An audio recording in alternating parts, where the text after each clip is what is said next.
Itu leluhur kami Al-Faqih Muqaddam. Mi'raj satu malam 70 kali. Rasulullah sallallahu alaihi wasallam hanya diizinkan Allah Mi'raj ke Sidratul Muntaha seumur hidup satu kali. Ketika ada orang mengatakan bahwa moyang kami bisa Mi'raj satu malam 70 kali, ini telah merendahkan Rasulullah, telah menghina Rasulullah sallallahu alaihi wasallam. Ada lagi berita-berita khurafat.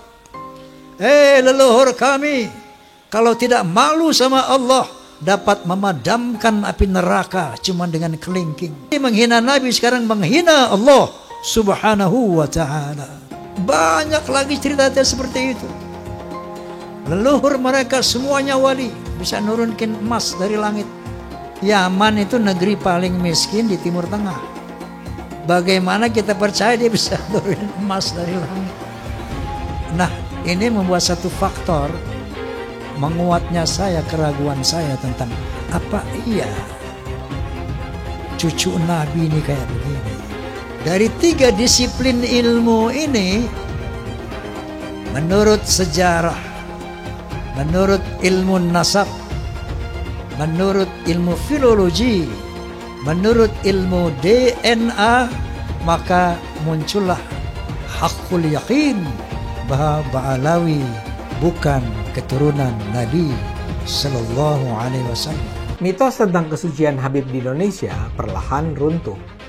Bila semula para Habib seperti Rizik Syihab atau Bahar Smith dipercaya sebagai manusia suci yang harus dipercaya dan diikuti perintahnya, rasa hormat terhadap para Habib pun perlahan memudar. Di beberapa daerah saat ini berulang kali terjadi pembongkaran makam Habib Keramat. Pembongkaran makam ini adalah bagian dari gejala lebih besar pembongkaran kepalsuan tentang Habib sebagai keturunan Nabi Muhammad. Para Habib di Indonesia tidak bisa dianggap sebagai keturunan Nabi Muhammad. Para Habib seperti Habib Rizik Syihab atau Habib Bahar Smith justru melanggar ajaran Islam. Sudah saatnya masyarakat Indonesia tidak lagi percaya pada mitos-mitos tentang Habib sebagai keturunan Nabi yang suci. Habib Bahar berkata, satu Habib lebih utama daripada 70 kiai. Yang ngomong bukan Bahar bin Smith. Itu saya lagi buka kitab, bukan lagi ceramah. Saya lagi ngajar santri, biar santri ini tahu Thariqah Ba'alawi syarifun wahidun, satu Habib afdal min sab'ina aliman, lebih utama daripada 70 alim. Kita lihat sedih sekarang di media sosial, ya Allah. Kalau ada ulama, ada Habib, ada kiai bicara tentang karamah wali, dipotong, diolok-olok, diejek-ejek, dibilang halu, dibilang khurafat. Andai kata ada bicara karomah wali-wali Allah mendapatkan sesuatu yang ajaib, yang dahsyat, yang di luar nalar, itu memang bisa terjadi. Jangan juga ente ingkar. Di dalam akidah Ahlussunnah wal Jamaah dalam Jawharut Tauhid disebutkan wa asbitan lil auliya karama wa man nafaha fanbidan kalamah. Kalau wali punya karomah menurut keyakinan Ahlussunnah wal Jamaah, namanya karomah wali itu ada, fakta, nyata. Wa man nafaha, siapa orang yang menafikan karomah wali apalagi dia ejek-ejek sampai dibilang khurafat, sampai dibilang halu, fanbidan kalamah, buang jauh-jauh ucapannya. Itu kata Syekh Ibrahim Al-Laqani. Baraya, di antara orang-orang Ba'alawi itu ada yang memproklamirkan mereka itu memang sangat istimewa. Sedemikian istimewanya sampai ada di antara mereka yang kecerdasannya mampu melampaui Imam Syafi'i. Ada yang karomahnya itu mampu melampaui Syekh Abdul Qadir Jailani. Dan ada di antara mereka yang mampu menurunkan rantai emas dari langit. Ada yang bisa menurunkan hujan susu, ada yang bisa meniup neraka jahanam sampai padam. Ada yang bolak-balik ke surga, ke Sidratul Muntaha 70 kali dalam sehari, dan seterusnya dan seterusnya. Tapi ketika debat nasab, kenapa mereka malah tergantung sekali pada mas-mas Jawa ya? Apakah mas-mas Jawa itu memiliki genetik yang bahkan lebih bagus lagi? Pertama menolak Habib, nanti lama-lama menolak Islam. Tidak percaya pada Habib, berarti tidak percaya Habib itu cucu Nabi lah begitu. maka itu sama saja dengan tidak percaya kepada Islam. Lama-lama akan tidak percaya pada Islam. Apakah Allah dalam Al-Quran pernah mengatakan bahwa Habib ini cucu Nabi? Sehingga kalau tidak percaya kepada Habib itu cucu Nabi, itu kita sama dengan tidak percaya kepada Allah. Tidak ada. Ketika membela nasab para habaib ini, minimal ada narasi-narasi ilmiah yang diungkapkan. Termasuk juga Ustadz Ar-Raji Hasim, Ustadz Ar-Raji Hasim, Ustadz Abdul Somad, Ustadz Yahya, ya Buya. Buya itu kan marketing aja itu kan. Ada orang yang menempelkan gelar Buya itu sebagai marketing branding untuk kemudian meminta sumbangan di YouTube atas nama pesantren, atas nama santri dan lain sebagainya. Jamaahnya saja bukan jamaah NU, itu sama dengan para mukibin ustadz-ustadz pendukung Habib itu yang sekarang membela nasab Habib itu sebenarnya tidak ada kaitan dengan NU. NU menolak khilafah. Ustadz Abdul Somad ini pendukung khilafah. Satu kaki Habib itu lebih tinggi, lebih mulia dari 70 kepala kiai, kan gitu. Itu kan penghinaan betul. Kalau orang tidak terhina dengan ini, saya kira tidak, rasa kebangsaannya rendah. Karena itu dinyatakan, harusnya ditegur lah. Habib itu meskipun mabuk, berzina, itu jangan dimarahi. Karena kalau Habib itu pasti masuk surga. Nah, yang begitu itu membodohi bangsa Indonesia. Habib gila pun, kalau turun Nabi gila sekalipun tidak apa-apa, itu masuk surga, kan gitu. Kalau kayak Indonesia tuh apa? Kamu kan kalau tidak ada Habib, kamu nyembah batu kan? Masa iya begitu? Saya ini tidak tahu ya sejak kapan munculnya Habib ini sebagai kelas sosial yang tinggi gitu ya. Baklawi kalau bagi saya bukan gitu ya, bukan turunan Nabi, karena dari filologi jelas ya, kemudian dari historik jelas, kemudian juga DNA yang terakhir itu. Belajar sama satu Habib, sama ukurannya belajar dengan 70 kiai, sama ukurannya belajar dengan 70 kiai, gitu loh Habib. Satu Habib, walaupun Habibnya jahlun, maksudnya bodoh kata Iwa, walaupun Habibnya jahlun, maksudnya bodoh kata Iwa, itu ukurannya perbandingannya amat 70 kiai yang alim. Itu ukurannya perbandingannya amat 70 kiai yang alim. Perbandingannya. Sayyidul Imam Faqihil Muqaddam di dalam manaqib sejarah hidup beliau diceritakan bahwa Al-Imam Faqihil Muqaddam adalah orang-orang yang besar. Beliau adalah orang-orang yang hebat. Bahkan diceritakan beliau pernah mi'raj, saudara-saudara, bertemu dengan Allah dalam satu hari 70 kali, saudara-saudara. Bertemu dengan Allah dalam satu hari 70 kali, saudara-saudara. Sehingga banyak para ulama, banyak orang-orang soleh di zaman beliau, di masa beliau, berkunjung kepada beliau untuk mengambil manfaat, untuk mengambil barokah daripada ilmu-ilmu beliau. Kalau aku tidak malu kepada Allah Ta'ala, maka neraka Jahannam itu akan aku matikan. Kalau aku tidak malu kepada Allah Ta'ala, maka neraka Jahannam itu akan aku matikan. Ketika oleh beliau ada malaikat pencatat amal kejelekan, ditiburkan oleh Allah Subhanahu wa Ta'ala. Syekh Bakar bin Salim ini yang menurunkan daripada marga Al-Hamid. Ketika beliau meninggal, ini anaknya pamer keramat. Ayo siapa nih yang kira-kira gantiin Abah? Al-Hamid ngeluarin rantai emas dari langit. Keramatnya Al-Hamid tuh ngeluarin rantai emas dari langit sampai ke bumi. Saya barusan dapat nikmat dari Allah, diizinkan masuk surga. Sahabat, kau udah dekat dari surga, dengan surga dekat dengan kita ada yang mana? Ini warna rumput surga. Bau harum ini bau harum rumput surga. Nek Ahmad Assegaf ora wali, pesawatnya rak balik. Udah mbak. Nek Ahmad membahasakan dia Mbak. Ahmad bin Abdurrahman As-Saggaf, orang wali, pesawatnya rak balik. Beliau angkat tangan kepada Allah Subhanahu wa taala sambil mengatakan, ya sama subbil laban walad Abdullah dakhal adan. Wahai yang menciptakan langit, yaitu Allah, turunkan hujan susu. Turunkan hujan susu. Dihujani apa? Susu. Subbil laban, hujankan susu. Walad Abdullah dakhal adan, karena saya anaknya bapak saya Habib Abdullah bin Abi Bakar mau masuk ke kota ini. Gak lama dari selesai doanya beliau langsung hujan susu. Masya Allah. Minta ke Umar Mahdhar, kenapa nggak minta sama Allah Subhanahu wa taala langsung? Sebenarnya kalau kita belajar bahasa, hal-hal seperti ini hal-hal yang badihi dalam ilmu balaghah yang dinamakan dengan al-isnad aqli, isnadul fi'li ila ghairi ma huwa lahu. Kita nyebut ya Umar Mahdhar, pada hakikatnya ya Rab atawajjah ilaika bijahi Umar Mahdhar. Cuman kan bahasa Arab ini ringkas. Kadang-kadang sastra, bahasa Arab ini penuh sastra. Kita manggil ya Umar Mahdhar, ya Umar Mahdhar, ya Umar Mahdhar. Pada hakikatnya kita sedang minta kepada Allah Subhanahu wa taala dengan keberkahan Sayyidina Imam Umar Mahdhar bin Sayyidina Imam Abdurrahman As-Saggaf. Kita punya pembantu, sini pembantu dipanggil.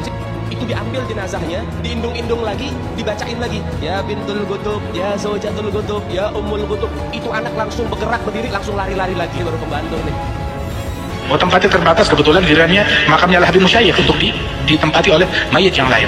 Datang dua penggali kubur, digali kuburannya, saat dibuka tuh papan penutupnya, nggak taunya ngelihat di dalam lubang kubur Habib Musyayikh lagi duduk di atas kursi emas lagi baca Quran. Nengok ke atas pada orang, diam, jangan bilang siapa-siapa, tutup lagi, di tempat masih kepake. Cari lubang yang lain. Jangan bilang siapa-siapa. Ada muridnya Habib Salim Jindan namanya Abdurrahman. Nih Bang Maman, kalau kita panggil Bang Maman. Bang Maman ini sholatnya berantakan. Bang Maman ini maksiatnya luar biasa. Ibadah kocar kacir. Habib Salim Jindan dikabarin sama muridnya, Beb, Maman meninggal.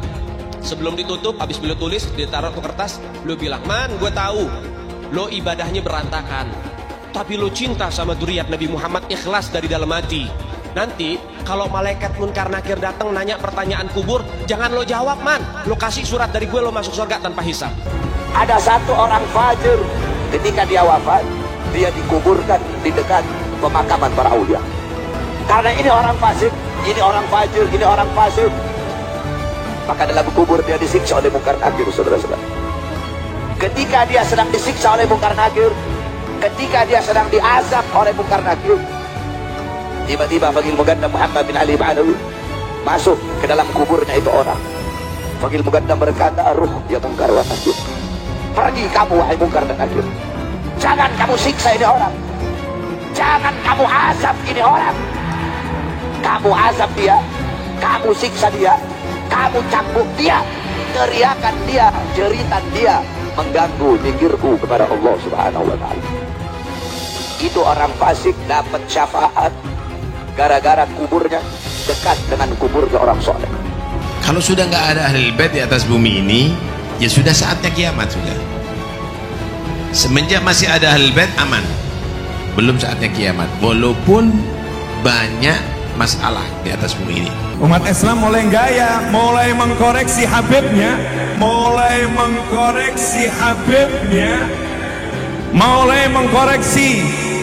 mengkoreksi ulama-ulama dari anak cucu Nabi Muhammad SAW. Orang yang seperti itu mirip dengan iblis. Orang yang seperti itu mirip dengan iblis. Sudah dijelaskan, orang yang mati bawa benci sama keluarga Nabi, bukan hanya umat Nabi dia keluar, saudara. Bukan hanya keluar dari umat Nabi, sampai dia keluar dari agama, keluar dari Islam, saudara sekalian. Artinya apa? Tidak ada kesempatan mendapatkan pertolongan dari baginda Nabi Muhammad. Man ahabbahum ahabbahallah. Siapa yang cinta dengan keluargaku para habaib, dzurriyyat Nabi Muhammad, ahlul bait Nabi, maka dia akan dicintai oleh Allah. Wa man abghadahum abghadahallah. Siapa yang benci kepada keluargaku, maka dia juga akan dibenci oleh Allah Subhanahu wa taala. Ulama para salafun saleh, Al-Habib Abu Bakar bin Abdullah Al-Attas, satu kali duduk baca Yasin 90.000 kali. Satu kali duduk itu. Kamu baca Yasin paling banyak 40 kali. Itu pun kalau ada hajat baru ziarah. Keluar Batang ada hajat baru baca Yasin 40 kali. Kalau nggak ada hajat mana mau kamu ziarah. Al-Habib Umar Al-Muhdhar radhiyallahu anhu Itu dulu satu tarikan nafas bisa digunakan untuk baca ya latif sebanyak 1000 kali. Satu tarikan nafas. Contoh ya, contoh itu mana? Itu mana? Kamera action.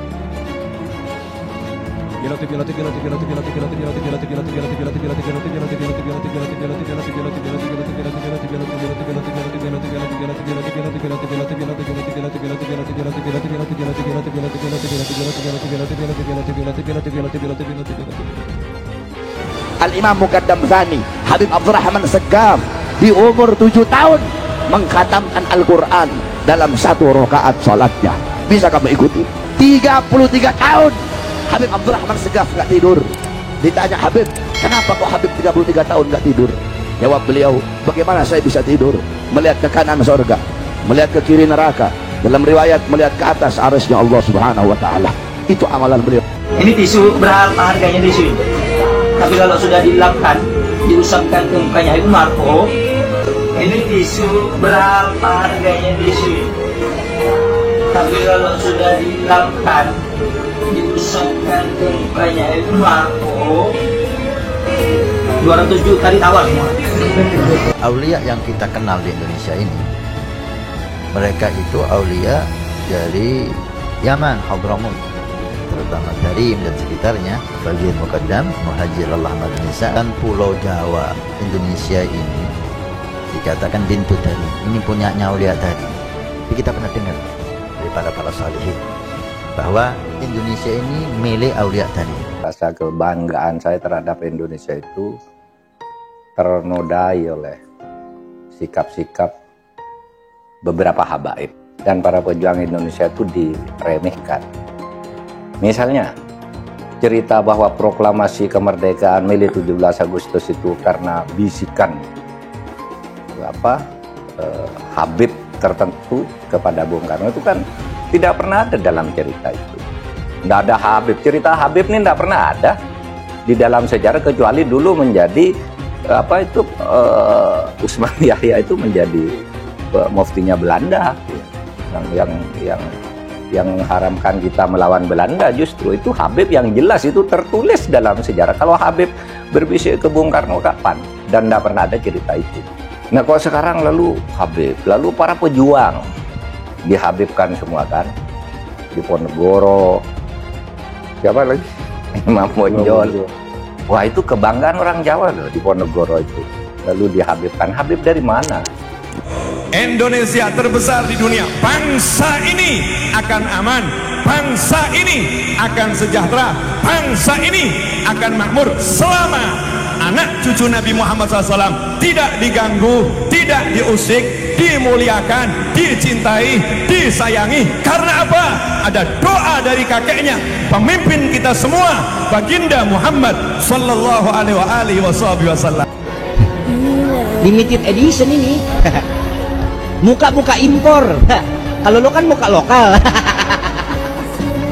Hidung pesek, pipi tembem. Mata belok. Persis kayak celengan Semar. Sekarang ada disebut hal rame, dibicarain di TikTok. Saya punya kakek yang baru jelek-jelekin, Habib Utsman bin Yahya. Dia bilang antek Belanda. Zaman dulu itu Belanda luar biasa loh. Dan Habib Utsman punya langkah. Beliau memang dalam kitabnya Manhajul Istiqamah ada membahas untuk tidak ada pemberontakan. Tapi bacanya yang jelas, jangan cuma pas garis itu aja. Itu di situ disebutkan. Bahkan bukan cuma Habib Utsman, dulu almarhum Ki Haji Hashim Asy'ari juga begitu. Bahkan bukan cuma Habib Utsman, dulu almarhum Ki Haji Hashim Asy'ari juga begitu. Dulu almarhum Ki Haji Hashim Asy'ari juga begitu. Kita sebagai umat Islam tidak pantas menuduh seorang ulama, apalagi ini seorang mufti, ya, seorang mufti yang lebih alim, yang lebih paham daripada Hadratus Syekh Kiai Haji Hashim Asy'ari. Beliau tidak sembarangan. Itu yang angkatnya orang Belanda. Itu yang angkatnya orang Belanda. Ada namanya Kapiten Patimura. Kapiten Patimura ini adalah sosok kiai besar dari Maluku. Nama aslinya adalah Kiai Haji Ahmad Lusi. Memiliki pondok pesantren besar di Maluku, Indonesia bagian timur. Al-Habib Ali bin Abdurrahman Al-Habsyi Kuitang, beliau yang memfatwakan ketika tanggal 17 Agustus Soekarno membacakan teks proklamasi, mendeklarasi daripada kemerdekaan di Indonesia, beliau di hari Jumat itu, ba'da Jumat beliau fatwakan. Sekarang saya fatwakan, setiap tanggal 17 Agustus wajib pasang bendera merah putih di rumah-rumah kalian. Siapa yang nyuruh? Itu fatwa Habib Ali bin Abdurrahman Al-Habsyi Kuita. Bendera merah putih, siapa yang memberikan instruksi kepada Bung Karno untuk membuat bendera merah putih sebagai bendera Indonesia? Itu adalah fatwa Al-Habib Idrus bin Salim Al-Jufri Palu Al-Khairat. Lambang negara Garuda, siapa yang buat? Al-Habib Asy-Syarif Hamid Al-Ghadri dari Pontianak, keluarga baginda Nabi Muhammad. Lagu 17 Agustus, Pramuka, lagu syukur, siapa yang buat? Al-Habib Husain Al-Mutahhar dari Semarang, dzurriyyah baginda Nabi Muhammad. Jadi Anda jangan berpikir, nih habaib di Indonesia jasanya apa? Banyak, itu yang baru kecatat. Itu yang baru ketahuan. Masih banyak lagi daripada keluarga Nabi Muhammad yang tidak mau masuk buku karena perjuangannya ikhlas karena Allah dan Rasul. Siapa Imam Bonjol? Semua pasti bilang pahlawan. Betul apa enggak? Imam Bonjol pahlawan Indonesia bukan? Pahlawan nasional bukan? Sekarang siapa namanya Imam Bonjol? Al-Habib Muhammad Syahabuddin. Beliau habaib dari kalangan bin Syahab. Imam Bonjol itu bin Syahab, masih daripada kakeknya Habib Rizik, saudara sekalian. Itu keluarga daripada Nabi Muhammad, keturunan Sayyiduna Muhammad. Habib Rizik, Habib Rizik gurune aku.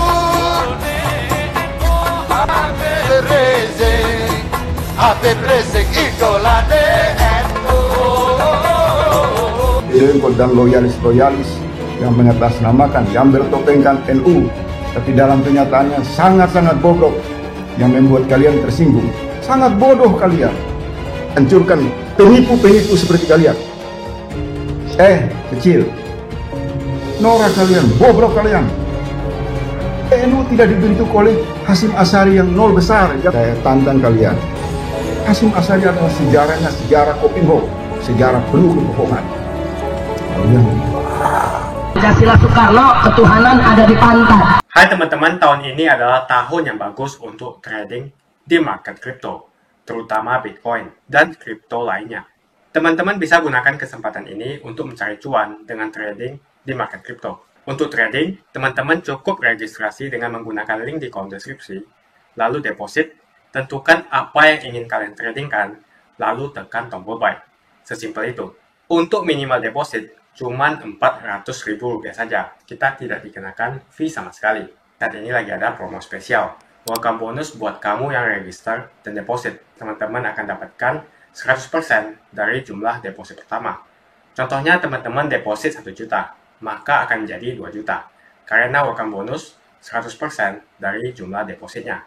Jika ada pertanyaan, teman-teman bisa hubungi WhatsApp di kolom deskripsi. Saya juga mau mengajak teman-teman untuk bergabung di komunitas trading yang ada di kolom deskripsi. Di sana saya akan memberikan sinyal trading yang bisa teman-teman ikuti.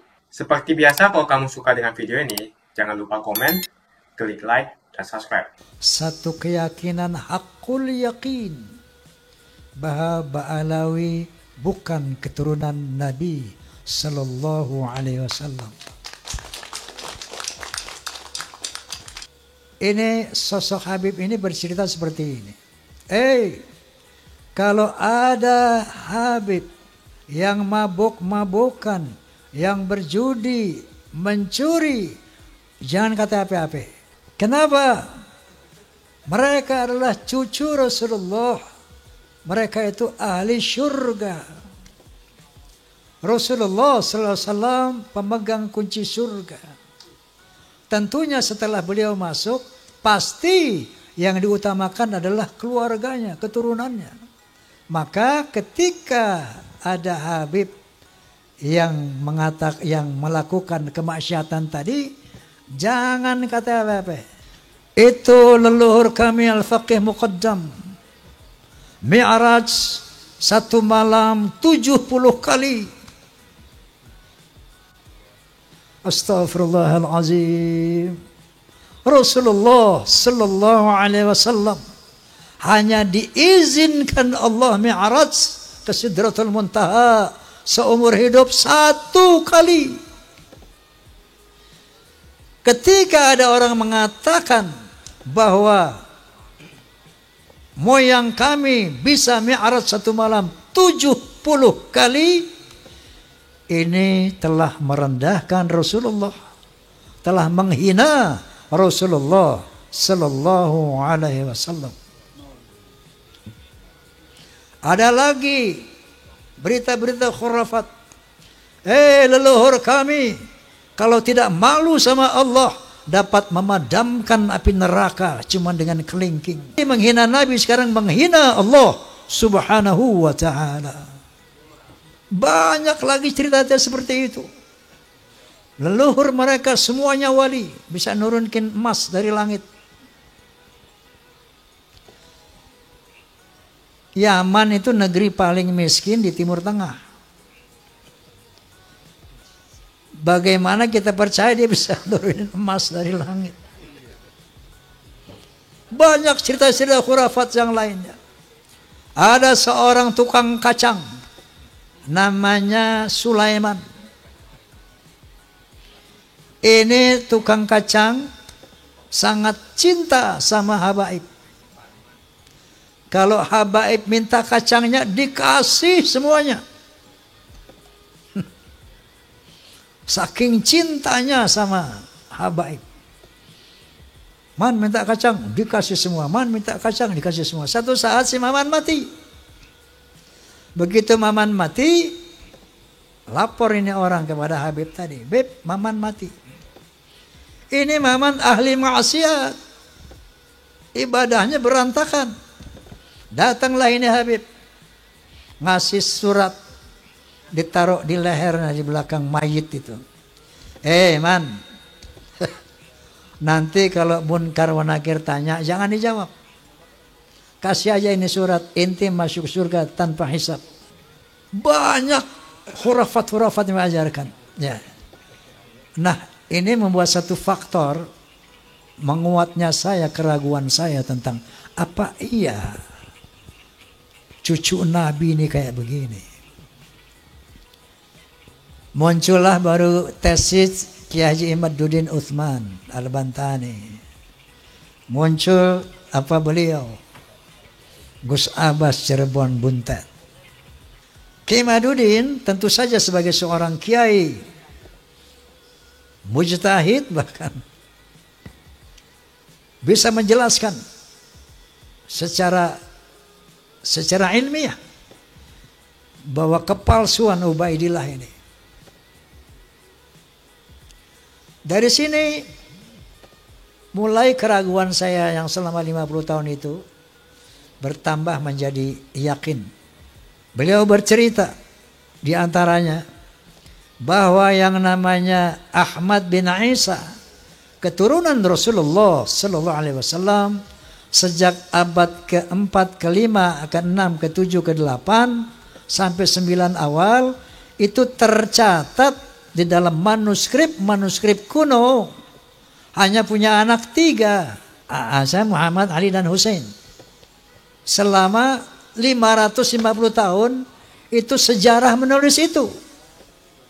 Tiba-tiba di abad ke-9 akhir muncul Ubaidillah sebagai anak Ahmad bin Isa yang keempat. Enggak usah pinter-pinter amat untuk meneliti, untuk menerima hal ini. Cukup punya akal yang waras, cukup punya akal yang sehat, kita bisa melihat, oh kalau begitu Ubaidillah ini cantolan, cangkokan. Jadi menurut penelitian secara filologi, orang Yaman ini bukan orang Arab, tapi orang Kaukasus. Berarti mustahil sebagai keturunan Nabi sallallahu alaihi wasallam menurut Profesor Menahem Ali. Secara ilmu genetika, haplogrup Nabi sallallahu alaihi wasallam adalah J1. Haplogrupnya Ba'alawi itu haplogrupnya adalah G. Dari 3 disiplin ilmu ini, menurut sejarah, menurut ilmu nasab, menurut ilmu filologi, menurut ilmu DNA, maka muncullah hakul yakin bahwa Ba'alawi bukan keturunan Nabi Sallallahu Alaihi Wasallam. Keyakinan kita bahwa Ba'alawi bukan keturunan Nabi, Ubaidillah bukan keturunan Nabi, cukup dengan ilmu-ilmu tiga ilmu tadi. Nah, jadi tambahan lagi keyakinan saya itu dengan berbagai macam arogansi dan khurafat-khurafat yang tadi saya utarakan. Lengkap sudah hakul yakin saya. Ada satu kesempatan kita berkumpul dengan para pejabat. Salah satu pejabat daerah mengatakan, Bang Haji, saya yakin bahwa sebagian besar rakyat Indonesia sama dengan Bang Haji. Kenapa? Karena mereka sejak ratusan tahun melihat fenomena ini. Terakhir dalam podcast saya bahwa kita bangsa Indonesia tidak boleh diam melihat fenomena ini. Kenapa? Ada indikasi mereka mau menjajah Indonesia. Indikasinya jelas sekali. Ada yang bagian memalsukan kuburan. Di mana-mana dibikin kuburan-kuburan palsu. Alhamdulillah, menurut keterangan beliau juga sudah banyak yang dibongkar. Ada kuburan-kuburan keramat seperti di Madura, kita lihat di YouTube. Sudah lama sebagai nama orang itu tiba-tiba ditambah namanya menjadi ada Ba'alawinya gitu. Asegaf. Kuburan-kuburan palsu, Masya Allah. Seluruh Jawa, di Kalimantan banyak sekali ternyata. Ini ternyata strategi pertama untuk memberikan kesan kepada bangsa Indonesia bahwa itu lihat para habaib lah yang datang ke sini dan menjadikan orang-orang Islam ini, menjadikan orang ini menjadi Islam. Oleh karena itu Wali Songo pun diklaim sebagai Ba'alawi. Faham apa tidak ini? Halo? Faham? Sehingga akhirnya mereka bisa bilang Jawa adalah pintu tarim, Indonesia milik Aulia Tarim. Strategi pertama. Yang kedua, berita-berita khurafat, dongeng-dongeng khurafat. Untuk apa? Untuk menaklukkan hati umat Islam yang tidak berpikir. Ini yang namanya Ba'alawi, leluhurnya luar biasa. Bisa hijrah Mi'raj 70 kali. Bisa memadamkan api neraka yang nggak pakai akal. Itu sesuatu yang luar biasa dan dahsyat. Mereka pun menjadi takluk, tunduk, siap diperintah apapun. Tujuannya itu. Dan yang lainnya ada yang membuat provokasi-provokasi. Saya bersama rakyat, kita dengan rakyat. Jangan coba-coba ganggu rakyat. Seakan-akan berpihak kepada rakyat.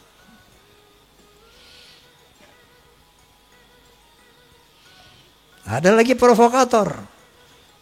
Asah golokmu. Dia mengadu domba kita pribumi. Sementara mereka akan memetik hasilnya. Saya sebagai putra Indonesia was-was, ngeri, dan waspada. Ini ternyata doktrin-doktrin ini tidak sembarangan. Klaim-klaim mereka sebagai keturunan Nabi ternyata ada tujuan-tujuan untuk menguasai Indonesia. Habib-habib ini sering sekali menggelar aksi unjuk rasa yang dinamakan sebagai aksi bela rakyat. Rakyat yang mana yang kamu bela? Lagian tujuan dari demo itu untuk mendesak Presiden Jokowi untuk turun dari jabatannya. Yang jelas dalam video tersebut, Hanif Alatas meneriakkan bahwa dia adalah majikan. Warga yang pribumi dikatakan sebagai budak oleh Habib dari Yaman. Cek dulu dong apakah kamu memang Habib asli. Para pengikut dan umatnya lebih parah lagi, mau saja dijadikan budak oleh Hanif Alatas. Pribumi harus bangkit, jangan mau lagi diinjak-injak oleh Arab Yaman yang ngaku-ngaku sebagai Habib. Saya mengajak para pribumi untuk bangkit, memiliki jiwa nasionalisme, rasa persatuan, dan kesatuan yang tinggi. Jangan mau lagi dikibuli oleh orang-orang seperti Bahar Smith dan Rizik Syihab yang ngaku-ngaku sebagai Habib. Kebangkitan pribumi ini merupakan langkah untuk mengajak rakyat Indonesia memiliki kesadaran agar mampu memperjuangkan Indonesia untuk tidak menjadi budak bangsa lain, terutama Arab Yaman. Orang-orang seperti Bahar dan Rizik Syihab, mereka ngaku-ngaku sebagai Habib. Bisa saja mereka Habib palsu, karena tidak ada pembuktian cek keturunan bahwa betul mereka adalah keturunan Nabi. Jangan terus mengibuli masyarakat dengan menjual nazab. Jual nazab untuk mengumpulkan pundi-pundi rupiah dan kaya raya dengan mengibuli masyarakat. Lihat si Bahar dan si Rizik, dari miskin jadi kaya. Bahar Smith yang dulunya tidak punya mobil sekarang mempunyai banyak koleksi mobil-mobil mewah. Kalau mobilnya dijual semua, mungkin mencapai hingga puluhan miliar. Yang menjadi pertanyaan, apakah dia membayar pajak? Lalu dari mana penghasilan miliarannya itu? Dengan ceramah dan menjual ayat, si Bahar Smith bisa membeli mobil mewah yang harganya miliaran. Coba cek pajaknya. Apakah dia membayar pajak? Tidak pantas seorang mengaku cucu Nabi, tapi kelakuannya tidak ada kesopanan sama sekali. Ada juga murid dari Bahar Smith yang mengatakan satu Habib bodoh sama dengan 70 kiai alim.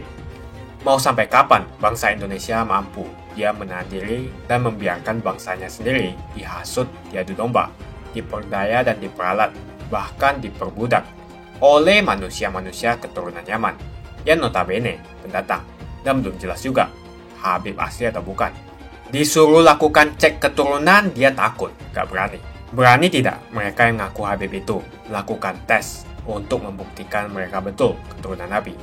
Kalau para Habib tidak berani melakukan tes, jangan disanjung-sanjung.